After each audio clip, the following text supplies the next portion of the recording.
Thanks so much, Philip.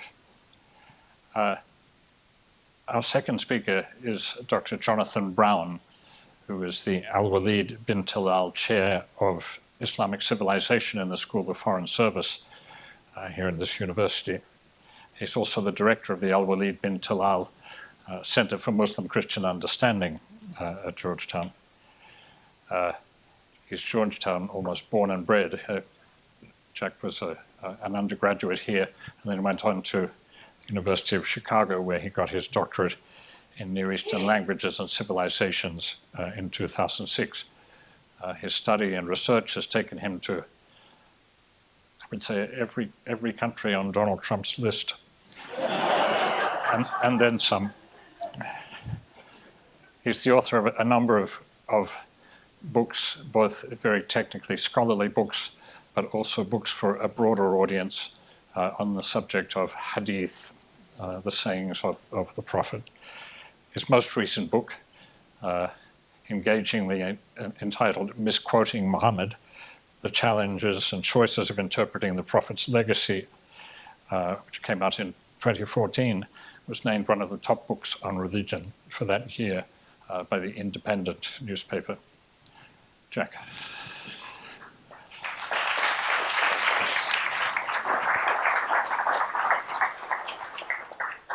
Good evening, everybody.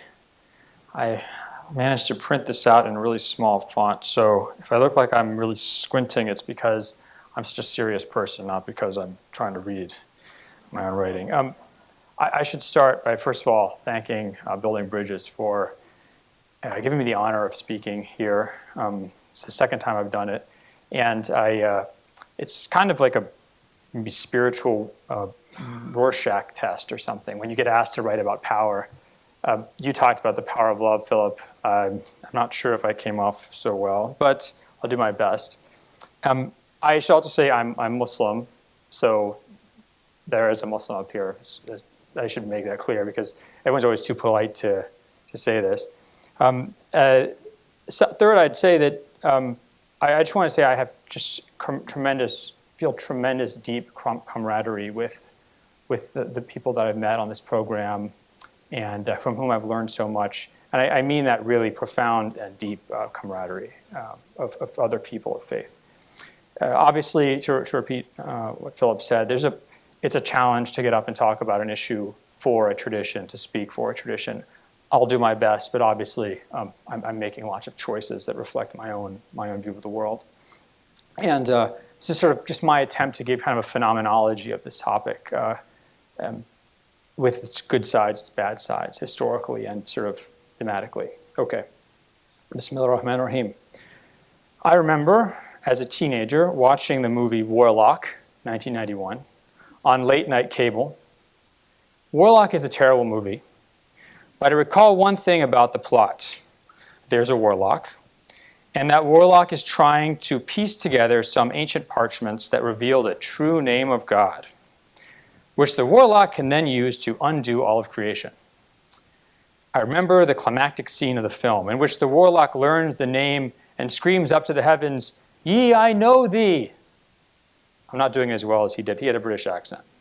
While clouds whirl and thunder claps loudly like someone trying to stop a college friend from telling an embarrassing story over dinner. This movie is bad, but it's not unusual. If you took Hollywood films as an indication, God would seem to have a good number of vulnerabilities, which are routinely poked at by devious fallen angels out to undo his will. For example, The Devil's Advocate, 1997, Fallen, 1998, Dogma, 1999, you could go on and on.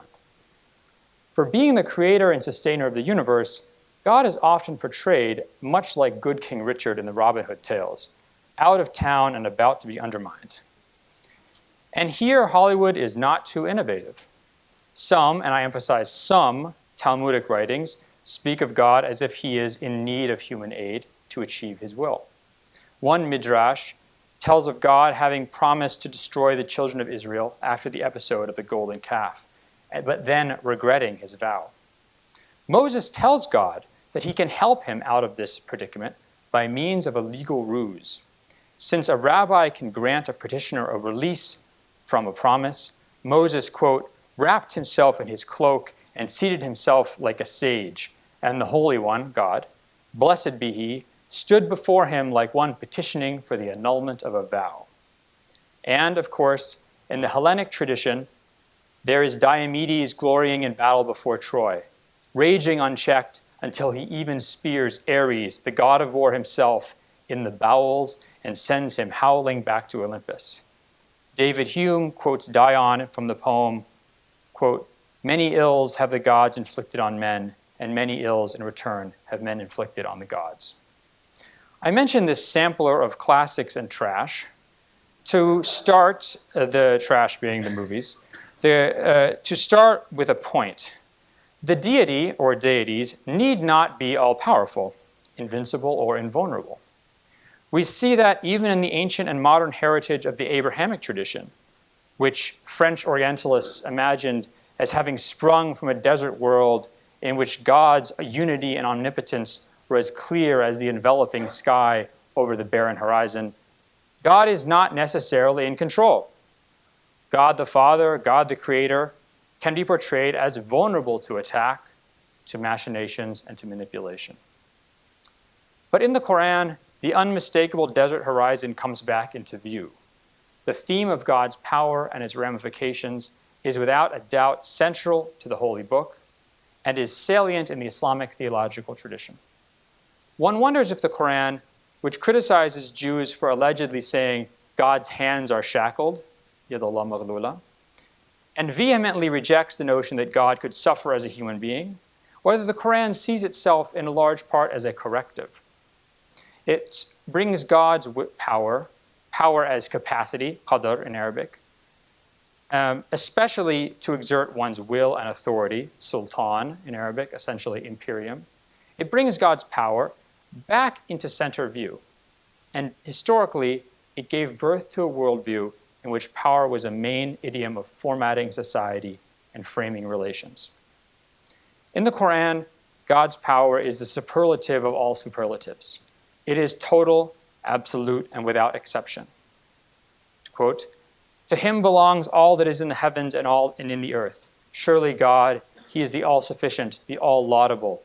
The Quran reads, "To God belongs the hosts of the heavens and the earth.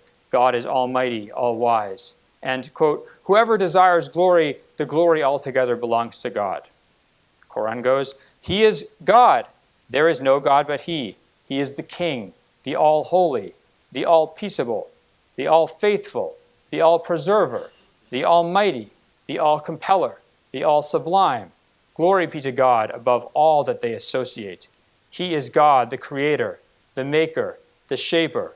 To him belongs the names most beautiful. All that is in the heavens and the earth magnifies him. He is the almighty, the all-wise." Perhaps the most commonly recited verse in the entire Quran is, quote, "God, there is no God but he, the living, the everlasting. Slumber seizes him not, neither sleep. To him belongs all that is in the heavens and all that is in the earth. Who is there that shall intercede with him save by his leave? He knows what lies before them and what lies after them, and they comprehend not anything of his knowledge save such as he wills. His throne comprises the heavens and the earth.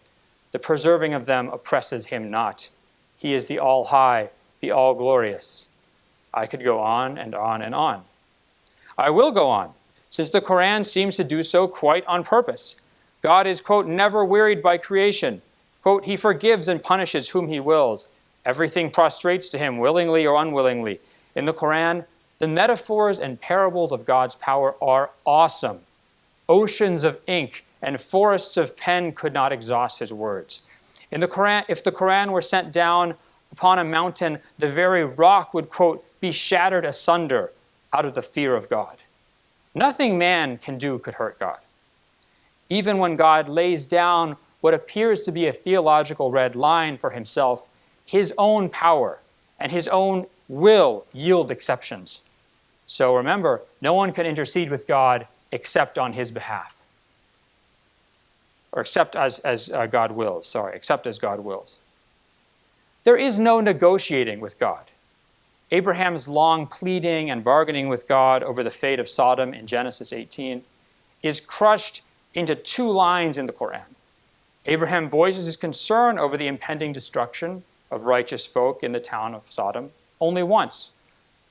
And then, "O Abraham, turn away from this," the angelic messengers reply curtly. "Truly the command of thy Lord has come, and surely a punishment that cannot be repelled comes upon them." Abraham's worry for the fate of Lot and the other pious folk merits a similarly sharp response in another telling of the episode in the Quran. Quote, "We know better who is in the city," say the angels. Even a common act of desperate bargaining that many Muslim scholars allow, they consider it permissible, namely what's in Arabic called nadhr al-mujaza. This is the, "Oh God, if you do X, insert X request, for me, I promise I'll do insert Y thing that you're going to say you're going to do." That type of promise that we all make all the time. That's called nadhr al-mujaza. This is permitted in Islamic law, but it's actually an illusion. The Prophet informs us that, quote, "Indeed a vow, it does not hasten or ward off anything. Rather, vows just prevent one from being stingy." So your vow is not going to change God's mind. It's just going to help you out because you're going to, if you get the grade you want on your test and you say you're going to go buy, X box of Girl Scout cookies in return, then you'll be doing the good deed of buying the Girl Scout cookies. But one cannot buy God's will with the promise of some act. In the Hadith tradition, there is a sort of negotiation that occurs over the number of daily prayers. During Muhammad's miraculous journey to Jerusalem and ascension through the heavens, the obligations of 50 daily prayers is revealed to him. On his way down, he meets Moses, who advises him to go and ask God for less. Muhammad does so 4 times, eventually ending up with 5 daily prayers, the 5 daily prayers we all know and love. But even this negotiation seems more like a stylized performance. In this report, when Moses suggests to the prophet that he return a final time and ask God for even fewer prayers, quote, "It was called out," presumably this is some sonorous voice, "it was called out, I have declared what is obligatory and have lightened the burden of my slaves, and I will reward every good deed tenfold."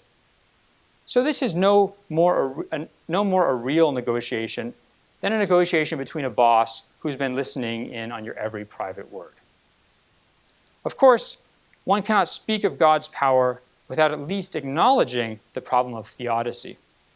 The question was debated by Muslim theologians, but it did not generate the volume of scholarly production that it did in the Western Christian tradition.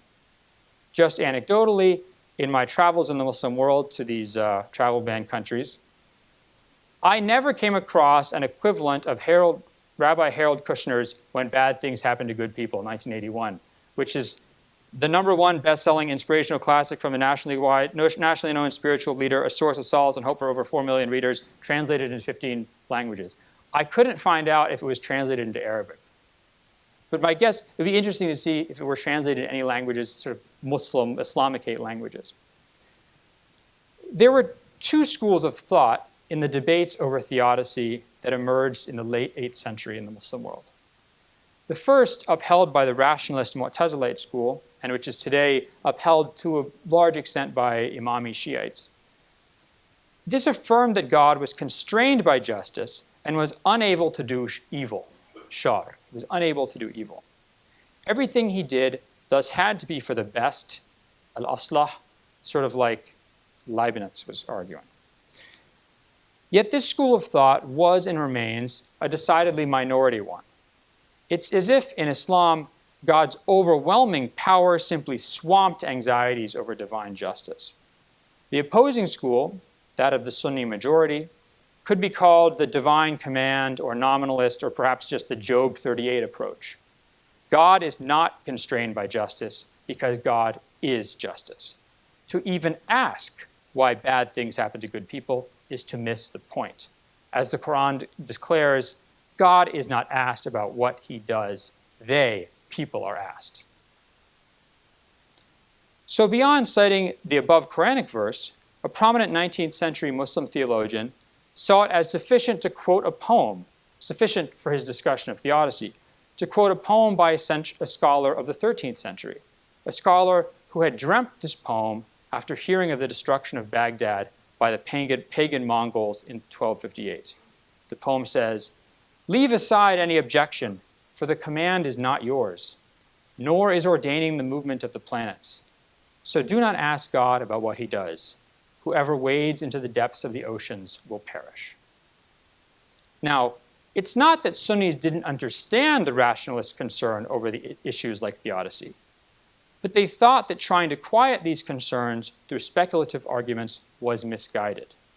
As one Hadith scholar wrote of the rationalists, he said, quote, "They wanted to describe God by his justice, but in doing so they deprived him of his virtue, the virtue of his power." Sunni theologians over the centuries saw one of their tasks as protecting, this is kind of ironic, protecting God's power from heretics. For example, according to Sunni theology, God is not even required to reward good deeds and punish bad deeds, despite his numerous statements to that effect in the Quran. Although the Quran repeats that, quote, God does not break promises, Sunni theologians asserted that it is not rationally possible that God could be constrained from doing so if he wanted. It is only God's choice not to break his promises. Of course, Sunni theologians added, from our mortal perspective, pondering God's law, the shara', it's effectively impossible for God to break his promises. So from our perspective, we can treat it as impossible for God to break his promises. This deference to God's power often required impressive grammatical gymnastics. For example, that fulfilling the promises and threats God had made is, quote, obligatory for God, but not obligatory upon God. Ultimately, God is all-powerful, and that means that our mortal reason must remain apart from him and unable to reach him. We must trust, as the Quran declares, that, quote, God does not wrong any of the slaves. لَيْسَ اللَّهُ بِظَلَامٍ لِلْعَبِيدِ. Here, slaves, these are the slaves of God, in other words, human beings. The power of God, a power that we ponder as his slaves and as slaves to the medium of created human language, raises the question of how Islam envisions and possibly formats earthly power. The word that the Quran uses over and over to refer to human beings, the slaves of God, suggests two possibilities. On the one hand, the absolute and unquestionable power of God and the utter helplessness of his slaves here on earth could yield a framework for radical egalitarianism. Just as the French Orientalist imagined, the desert could shape a people of equals. Any inkling of claimed inherent superiority between individuals dwarfed into nothingness by the immense vault of the sky and the omnipotent God who had raised it up. Indeed, this vision of power, of how power plays out on earth did come about in Islamic history, although in a minority strain amongst the early Muslims. These Kharijites, as they were known, were radical egalitarians, following closely the Quranic decree that indeed the best of you in God's eyes is the most pious. They held that only the most pious Muslim was qualified to lead the community, and that committing any grave sin was a sign of unbelief. But this led to the autoimmune problem that afflicts many extremist movements. Radical compound meritocracy means that disputes over who truly merits the most and fracturing over the perceived shortcomings of leaders soon impede the stability that both state and society need to achieve peace and prosperity. States and societies are inherently hierarchical, and power cannot be dispersed uniformly to and then contested by each individual willy-nilly. This reality presages the second possibility of how Islamic civilization would understand power in this world. Here, the master-slave relationship between God and man is reflected in a structure of ordered subordination amongst mankind. Like the writings of some church fathers, and here I'm thinking of Ignatius of Antioch, the structure of authority in this world mirrors the vertical structure between the heavens and the earth. The word abd and its feminine emma are old Semitic roots for slave and slave woman that appear in the relational pair of subordinate subject and slave with Lord and master. In the Quran, this becomes the main idiom for the relationship between God and mankind. But it is projected into the Quranic vision of society as well, repeating itself like floored, nested dolls within the ranks of humanity. The Quran orders Muslims to, quote, obey God and obey the messenger and those in authority amongst you. And then the Prophet expands on this in his teachings. He says, quote, indeed, each of you is a shepherd, and each of you is responsible for his flock. So the ruler, imam, is in charge of the ruler in charge of the people is a shepherd, and he is responsible for his flock. And the husband is the shepherd of the people of his household, and he is responsible for them. And the wife is the shepherd of the people of her husband's household and his children, and she is responsible for them. And the man's slave is the shepherd of his master's property, and he is responsible for it. In fact, as I discovered on a desert outing with Bedouin friends in Egypt, the French Orientalists would be very proud of me, the Prophet instructed that even if 3 people go out on travel, one of them needs to be placed in charge. I discovered this when they were debating what to eat for dinner. One of them had been named the Emir, the commander of the trip. I thought this was really interesting. It stuck in my mind. The idiom of slave and lord, however, raises serious questions about the implications of this structure of power. Although the Quran repeatedly urges Muslims to free their slaves and even commands it as an expiation for certain sins, the Holy Book takes the existence of the slave-master relationship for granted. It is a structural feature in that world. In fact, I remember well reading the following verses for the first time almost 20 years ago when I was a student at Georgetown, lying in my room in Village B. These verses from the Quran. God sends forth the parable of 2 men, one a slave under the dominion of the other, who has no power of any sort, and the other a man on whom we have bestowed goodly favors from ourselves, and he spends thereof privately and publicly. Are the 2 equal? The Quran asks. The Quran follows this immediately with a second parable of a person who is mute and unable to accomplish tasks, and another who is able. These verses were hard for me to read. They seemed like judgments that equated conditions beyond a person's control with their existential moral and worth. But these are not judgments in the Quran. These are statements of fact, of relational and economic fact. Relations of power, of subordination, are natural and human and social society. Think here of Confucius's 5 great relationships, all of which involve an element of subordination. Even in the friend-friend relationship, it's conceived of as a relationship between a senior and a junior friend. When Muslim scholars speculated on the theological etiology of slavery as a condition, they settled on it being a punishment for disbelief, since the only people that Muslims could enslave were non-Muslims from outside the abode of Islam. But this was not passing moral or metaphysical judgment. According to Muslim theologians, those same people who could be enslaved from outside of the abode of Islam, those same people from lands beyond which any reliable knowledge of Islam had spread, they were not going to be held accountable by God for their unbelief on the Day of Judgment.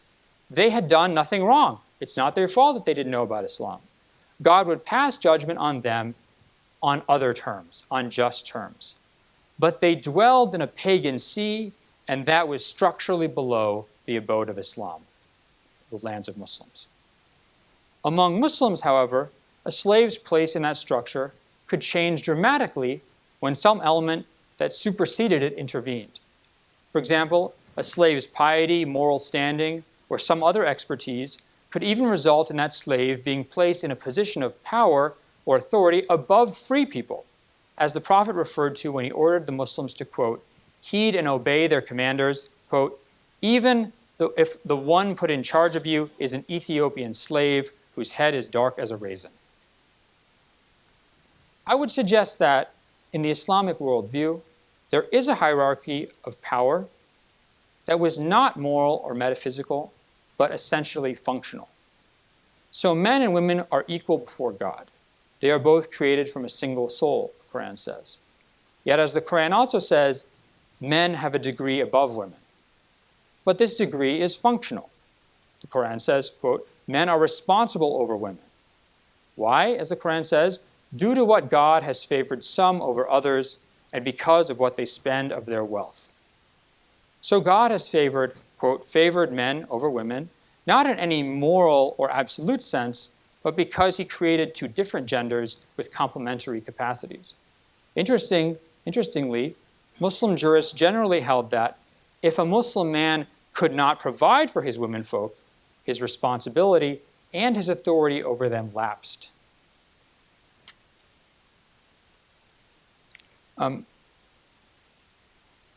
So this hierarchy of power did indeed form a world order that was not egalitarian. But this is only because life is not egalitarian. It is not egalitarian because people have different abilities and talents, and because they must fulfill different functions. It is not egalitarian because societies need order, hence the need for the desert outing commander. Certainly, the Quran and the Prophet strive to break down hierarchies that have no functional basis, such as racial ones.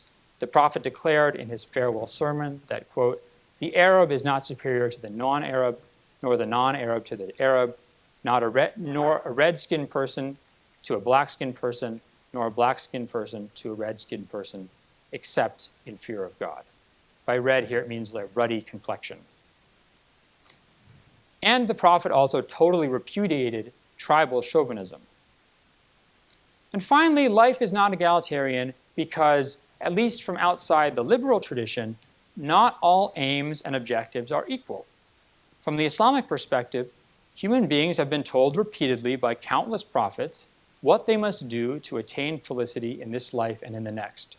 Worship God and do good deeds. Worship the one God and do good deeds. This certainty about the good in turn results in a power hierarchy amongst religious traditions. From the Islamic perspective, people who learn about Islam but nonetheless choose not to embrace it have gone astoundingly astray. Now, fascinatingly, the Quran and the Prophet's precedent make clear that these religious groups can continue to follow their own religions under Muslim rule, and their rights to do so will be protected. But they are not equal to Muslims. As the Prophet supposedly said in an admittedly not very reliable hadith, but one that has a lot of legal consequences, he said, Islam is exalted. It is not exalted over. Islam is exalted. It is not exalted over. For Muslim jurists, this provided evidence that non-Muslims could not inherit from Muslims and that non-Muslims could not build houses taller than those of their Muslim neighbors. A final point about what I've argued is Islam's functional hierarchy of power in the world. And I'll end as I began with late-night cable. I remember also in high school watching the exhausting South African miniseries Shaka Zulu, 1986. This is, I think, 11 hours long or something. At one point, the Zulu king Shaka is told by British envoys that, quote, a man with Christ in his heart is more powerful than all the armies of the world. Of course, the Zulu king immediately puts these Christians in the front of his army and tells them to defeat the vast host arrayed against them. They actually do beat them, but it's more complicated than you think. No divine intervention as far as I know. What has always struck me as interesting is that in all but the grand scale Muslim tellings of history, the locus and deposit of temporal power seem to have little moral or theological dimension. The wheel of fortune is theistic, directed by the hand of God, but within the sub-cycles of human history, that wheel seems not to be spinning some moral teleology of power. I remember sitting in a Friday prayer sermon in Egypt in the year 2000, and the preacher casually mentioned how a number of the leading companions of the Prophet had all died one year during a plague. How can he just say that, I thought to myself. These were pillars of Islam, the Prophet's own lieutenants, and they just kick off in a plague, and no one thinks that's a problem? But Islamic history is absolutely full of this. Pious heroes standing up for justice, beheaded unceremoniously by a despot, and their heads stuck on pikes. The Quran speaks of prophets being killed. Countless righteous rebellions in Islamic history failed. Charismatic scholar generals were killed by stray bullets, and even less noble circumstances. Since the allocation of worldly power has little theological dimension, success or failure in worldly power has no necessary link to the morality or righteousness of a cause. Victory, defeat, death, and suffering, they are all equally trials from God, that we may test you, says the Quran. Such days, God says in the Quran, we deal out in turn amongst men, that God may know who are the believers, and that he may take witnesses, martyrs, from among you. It is God who, quote, creates death and life so that he might test you to show which of you is best in deeds. The great historian and Quaker, Marshall Hodgson, described Christianity as, quote, a demand for personal responsiveness to redemptive love in a corrupted world. Islam, by contrast, he described as a demand for personal responsibility for the moral ordering of the natural world.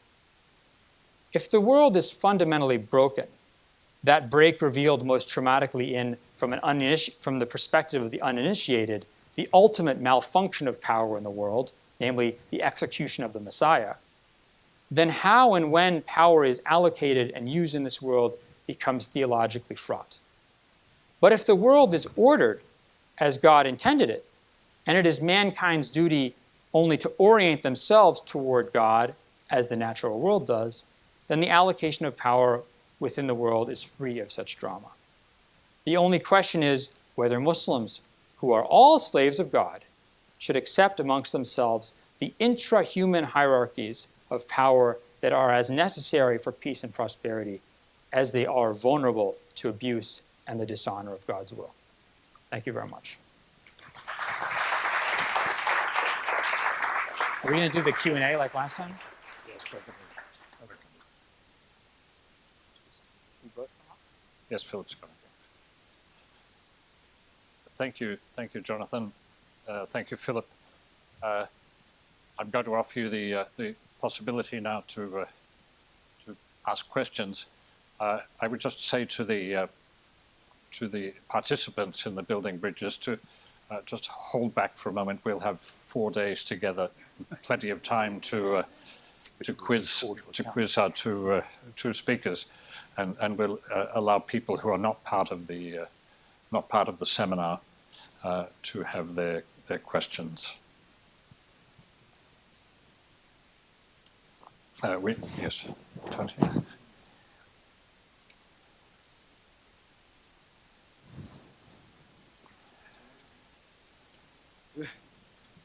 I think I may have misunderstood something, but I got the impression that non-Muslims will always be second-class citizens in Islamic countries.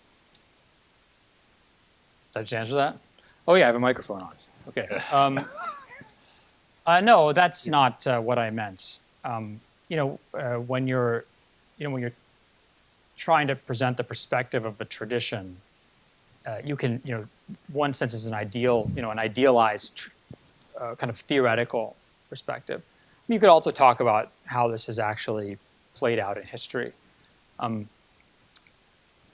Certainly in the general part of world and world history that we call Islamic civilization, Muslims, when they were in charge, considered non-Muslims to be protected minorities, but minorities that were not part of the ruling class. Whether or not that means that for the rest of human history, Muslim countries are going to have that attitude I don't think that's true at all. First of all, because starting with the Ottoman Empire in around 1856, they abolished that distinction. And that was, a state that was governed over by the last caliph, the last dynasty of caliphs, not the Islamic State. I don't think there's any kind of, this doesn't set or prefigure or preset a history in any way, a future in any way. Can I just ask you to come in a little bit? Yeah, sorry. Into the light. Into the light. Come into the light. David Hollenbach. Thank you very much. I found these presentations very stimulating. May I ask Jonathan Brown a question about, you made reference to the Metazolite approach to the issue of theodicy, and if I understand correctly, and I am by no means well informed about the history of the Metazolite movement and its relationship to subsequent Islam, but if I understand correctly, there's an ancient question in Plato about whether something is good because God wills it because it's good, or it's good because God wills it. And I take it you're saying that with the Mutazilites, it's that God wills it because it's good, not that it's good because God wills it. Now, how does that fit with subsequent kind of rationalist efforts to rethink and redevelop thinking about Islam today? I know there are certain more rationalist tendencies present among contemporary Muslims who are trying to bring Islam into dialogue with certain forms of contemporary political egalitarianism and democracy and so forth. And I'm wondering, you mentioned that this Mutazilite movement is very much a minority, but is it growing in strength today, or how is that working out today in terms of the way you presented that argument? I think that rationalism is a really tricky concept. There's this, people have a default, they want to cheer rationalism because, rationalism means enlightenment means moderation, everybody's going to get along, you're not going to have extremists. It's important to remember that rationalism is very dangerous. Okay, Bond villains are always very rational. Of course, we have to wipe out all humanity, et cetera, et cetera. So and that's true with the Mu'tazilites, right? So they believe that the early Mu'tazilites believe that every human being has the capacity to understand truth, to know morality and truth, and so but you have to arrive at that through investigation. If you are just some farmer who believes in God because your village imam tells you to believe in God, your faith is not real. And in fact, you're condemned to hellfire. So this is what's called takfir al-amma, the declaration of unbelief for the masses. So rationalism is very dangerous because if it says that it can be very dangerous, what it says is that if everybody has reason and reason should lead to X, then if reason doesn't lead to X in every case, those people are problematic. The other perspective, the Sunni perspective, is this kind of divine command perspective. Says, and I think this is actually more useful in a postmodern world than rationalism, because what it says is, look, people are going to traditions make choices about right and wrong, and they see this, in this case in the Muslim tradition, they see this as coming from God, but it's sort of trying to get into discussions where some universal reason is arrived at, and that universal reason judges and sort of plays the role of empire in discussions. That's just unrealistic. That's the perspective of Muslim scholars. And the divine command approach can be very dangerous too. Depending on what you're exactly. I was just trying to push back against the idea that sort of rationalism is the all-weather good approach for moderation and happiness in the world. Fair enough, yes.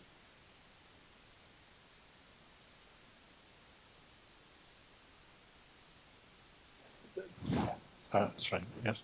Better ask me questions. And then Better ask me questions. It was obviously a very stimulating topic. My name is Mohammed Kabir. I'm a Muslim by birth and practice.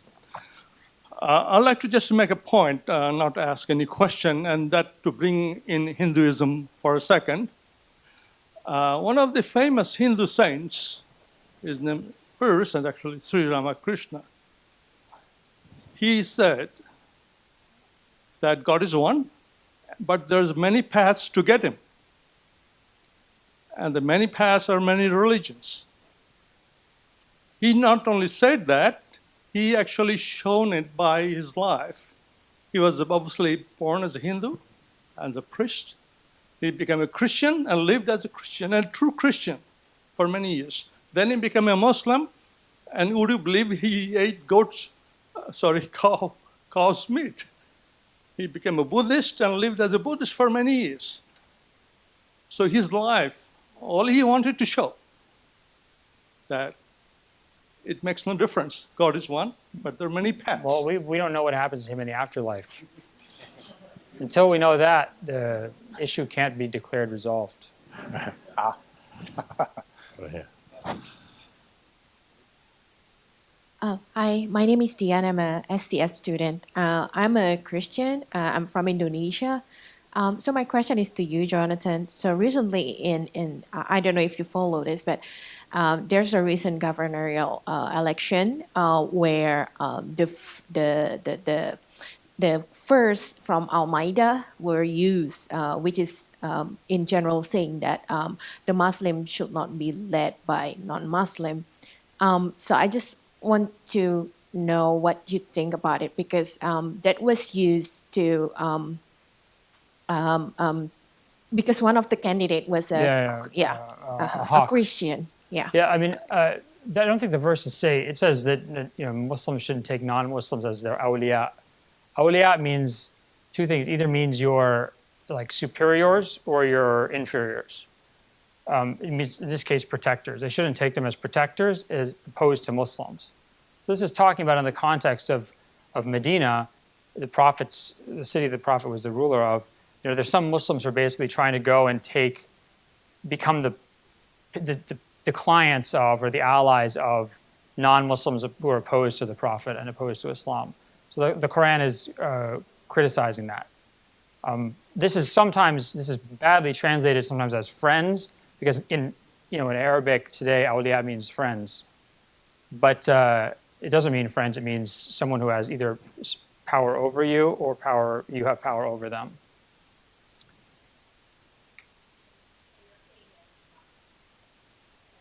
I mean, what I think, unfortunately, doesn't govern Indonesian politics, unless something I don't know. So look, this is how the verse has been generally understood.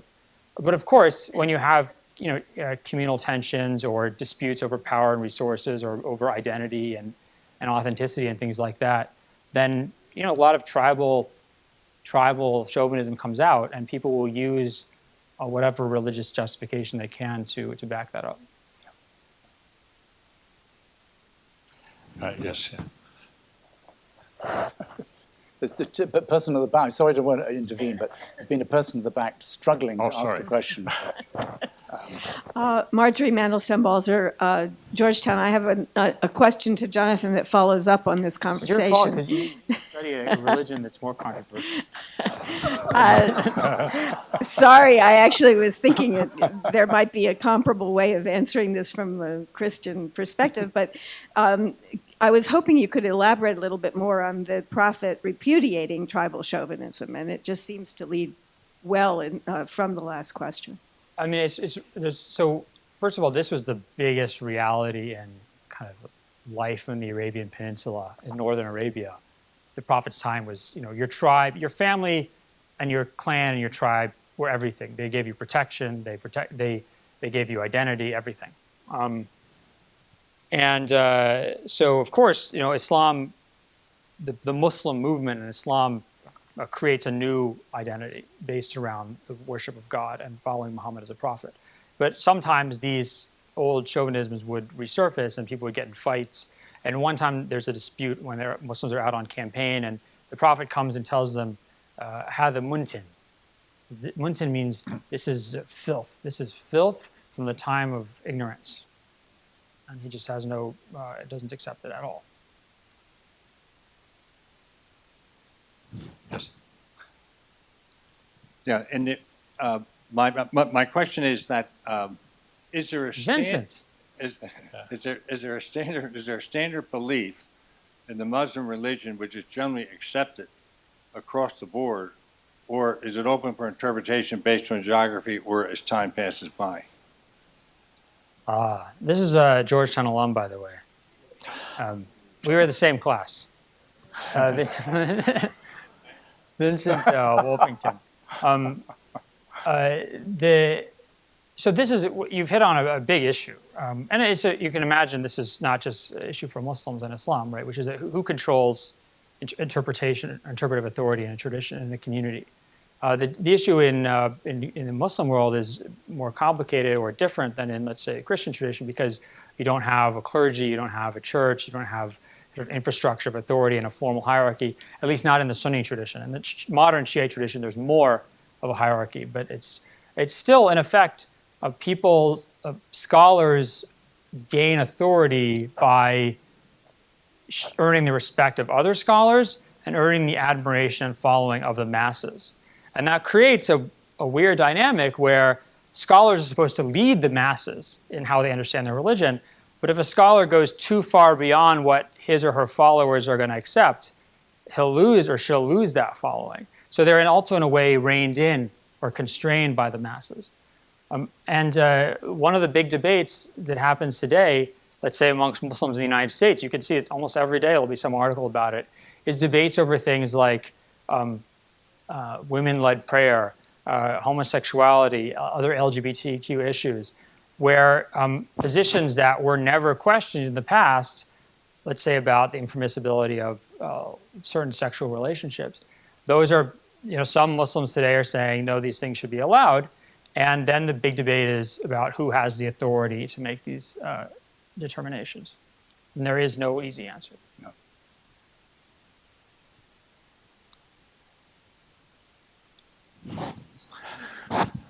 Can I just say one thing, just in case nobody's going to ask me anything? Please. It's not that I covered feel everything so well, Philip. Your talk was so good. No, I'm only teasing. It's okay. It's just provoked by a number of the business about rationalism. Sorry, I've forgotten your name. It's terrible. Yeah, thank you. About this, all faiths are equal, or the question mark, is that the case? And your response, we don't know what final judgment will be. And I just wanted to end from my perspective. I'm currently working on a study of a 14th century English woman theologian. A word or two sets of words, woman and theologian, that didn't sit comfortably together in the Middle Ages. In fact, for some people, they don't sit comfortably together, period. Called Julian of Norwich. And she spends her whole time, having had these revelations, divine revelations, she believes, struggling between the contrast between what she says Holy Church teaches and what she believes she's been shown.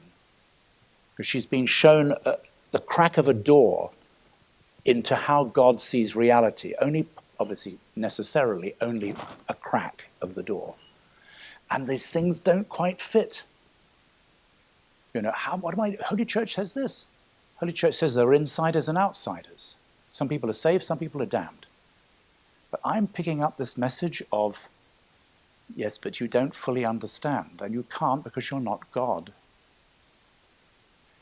And so she, in the end, the most important thing, two most important things she believes she hears or sees from God is this. One is that I will do a great deed at the end of all things. You can't possibly understand what that deed will be, so I'm not going to tell you what it is. The implication is because if I did, you either would misunderstand or you'd be so shocked that you want to jump off a building.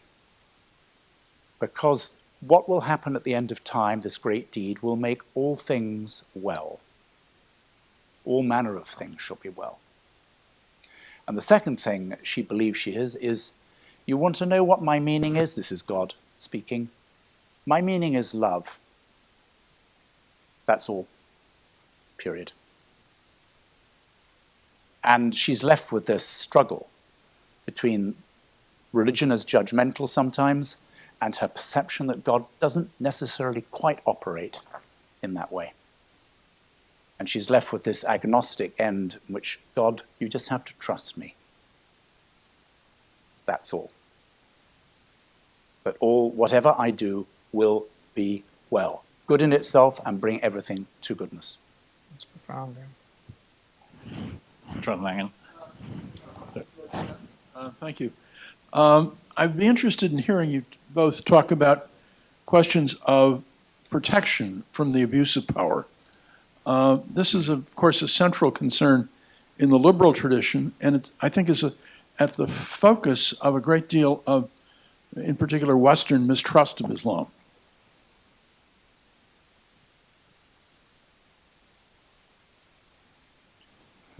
You can go first.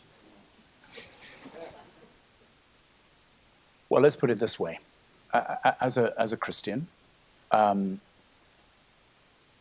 think I tried to indicate at the beginning that, Christianity's actual use of power has been historically ambiguous. And it's both its understanding of human power and how God's power is somehow mediated through our use of power. We don't have a comfortable history. We do not have a comfortable history. And I think I just want to stay with that and say that as a result of that, it's very difficult as a Christian for me, or indeed anyone else, I believe, to pontificate too strongly about the way power is and the way power should be used. In the end, I go back to Julian, who is not revelation because she is not scriptural. But, she's trying to point out that God is necessarily always, eternally and absolutely beyond anything we can conceive. And therefore, all our language about God is necessarily tentative. We may sound very dogmatic, but in the end, we have to say that God is God and we are we.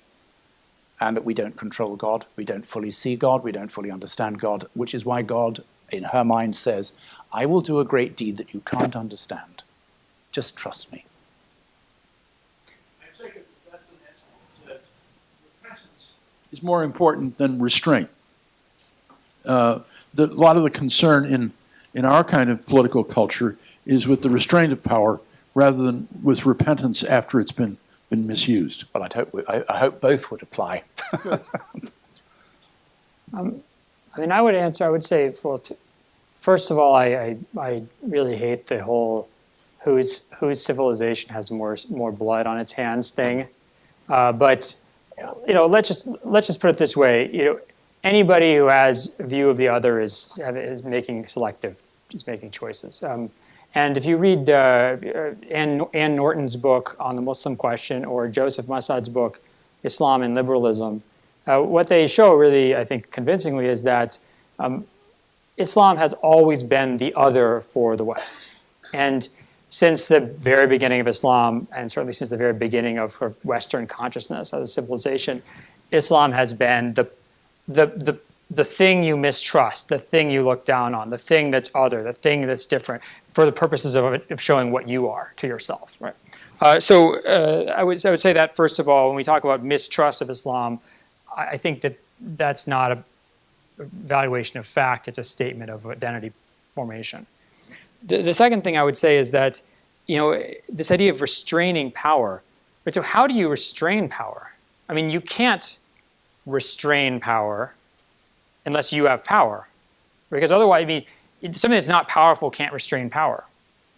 So even restrained power is still power that's doing that. And if all power chooses not to be restrained or restrained each other, we can hopefully our political system right now isn't showing this, right? If no powerful entity wants to restrain another powerful entity, then there's nothing anyone can do. And I think that's one of the big debates, especially during and since the Arab Spring in the Muslim world, has been over whether or not Muslims have a right to rise up against oppressive regimes. This is a debate that goes back all the way to the beginning of Islam. One answer was, yes, you have a right to rise up because people do not have the right to oppress other people and deprive them of their rights. And God is justice and God wants justice, and so Muslims should fight for that. The answer that becomes the Sunni Muslim answer is the answer that favors order over justice. It says that the worst thing is anarchy. The worst thing is chaos. And this is a good example of this is, for example, Syria. So there's, from a Sunni Muslim perspective, the classical Sunni Muslim perspective would say, it is better to have a oppressive, bloodthirsty, corrupt, awful, horrible ruler who imprisons people and takes their money than to have chaos. Because in chaos, nothing works, and no one can live happily and peacefully at all. So I think the main Sunni answer, not the only Sunni answer, the main Sunni answer is that power on this earth can't be restrained. And therefore, opposing it is too dangerous. It causes too much potential destruction.